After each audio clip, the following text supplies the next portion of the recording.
A menopausa é uma fase em que todas as mulheres atingem determinada idade. Os sintomas podem ser vários, dentre eles o calor excessivo, tonturas, palpitações, dentre outros. E sobre esse assunto eu falo agora com o ginecologista Dr. Fábio Becudo. Olá, doutor, tudo bem? Olá. Hoje nós vamos falar sobre menopausa. Como acontece a menopausa, doutor?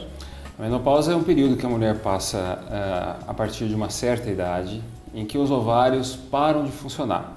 Então não há mais produção de hormônios femininos pelos ovários e a mulher então, por conta dessa parada, começa a sofrer as consequências. Normalmente a média da brasileira entrar nesse período de menopausa é 46 anos, uma variação de mais ou menos 2 anos. Então entre os 44 e os 48 anos, a maioria das brasileiras entram nesse período. Importante dizer que a menopausa é a parada da menstruação mesmo. Esse período que ela passa muitas vezes em que há uma irregularidade menstrual, já começam com alguns sintomas, tipo calores, dores de cabeça. Esse período a gente chama de climatério, que ele compreende até 1 ano e meio até a parada da menstruação. Então ela pode passar por essas irregularidades e esses sintomas nesse período. Quando a mulher tem uma parada da menstruação abaixo dos 40 anos, a gente não considera uma menopausa normal. Ela entra dentro de um diagnóstico de uma menopausa precoce. Então, acima dos 40 é um período normal, abaixo ela é precoce. Como a gente pode aliviar, doutor, esses sintomas da menopausa? Importante dizer que os sintomas ligados à menopausa, eles estão diretamente envolvidos com a característica e personalidade de cada mulher. Então, algumas mulheres referem que a mãe teve muito sintoma ou a mãe teve poucos sintomas, então como é que vai ser o sintoma dela? Ele não tem nada de genético. Aquelas mulheres em que têm um problema mais com ansiedade, são mais nervosas, a tendência é que esses sintomas sejam mais exacerbados.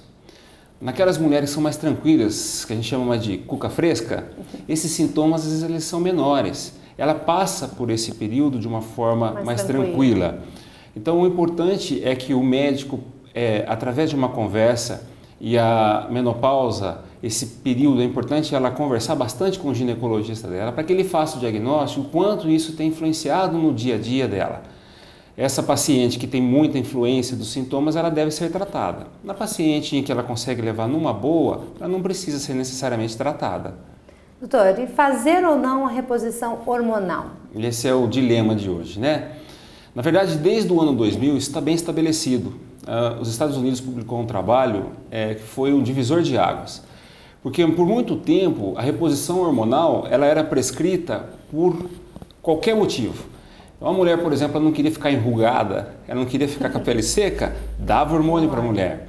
Só que essa reposição hormonal, de uma certa forma, ela cobra o seu preço. Então, hoje em dia, já está muito bem estabelecido a reposição hormonal. Naquelas mulheres em que há um sintoma muito grande, a mulher ela se queixa demais, há uma queda muito grande da qualidade de vida, ela deve ser tratada. O importante só é orientar o paciente, orientar a mulher, quais são os riscos que ela corre fazendo a reposição hormonal. Há riscos na reposição hormonal? Sim, há riscos. Não é um tratamento que você administra o paciente e ele pode ficar usando isso ad eterno. Ela deve ser sempre acompanhada após 5 ou 6 anos do uso da reposição hormonal. Ela deve ser reavaliada se continua ou não, porque riscos como câncer de mama, fenômenos tromboembólicos, tipo derrame, infarto, são mais frequentes em mulheres que usam o hormônio. Doutor, e por exemplo, existem casos, alguns relatos de mulheres que falam não tomei um hormônio, daí se a gente não toma vai começar a aparecer uma penugem, até mesmo barba, elas falam, brincam, isso acontece normalmente? É porque é o seguinte, Thaís, quando a mulher entra na menopausa, o hormônio feminino ele diminui a produção dele pelo ovário. Se a gente pudesse fazer uma comparação, eu sempre faço isso com as pacientes, é uma árvore, o ovário. Os frutos acabaram, secou, mas o caule continua. Esse centro do ovário, ele continua a produzir alguns hormônios, que são principalmente hormônios masculinos. Por isso que a mulher tem uma tendência, após a menopausa, em ter mais queda de cabelo, um acúmulo de gordura no abdômen e ter mais esses desagradáveis pelinhos no rosto, porque ela assume mais um padrão que a gente chama androgênico, mais masculino.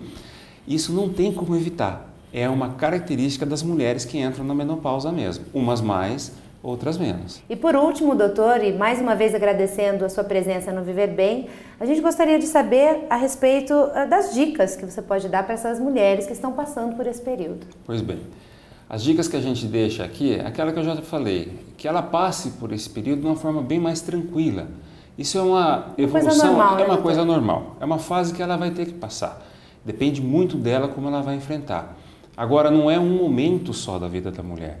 Esse preparo é a vida inteira. Controle de peso, alimentação saudável, atividade física, faz com que ela passe por esse período de uma forma mais tranquila. Ela pode ou não fazer o uso dos medicamentos, dos hormônios, de acordo com a orientação do médico, mas esses cuidados gerais qualquer mulher pode fazer.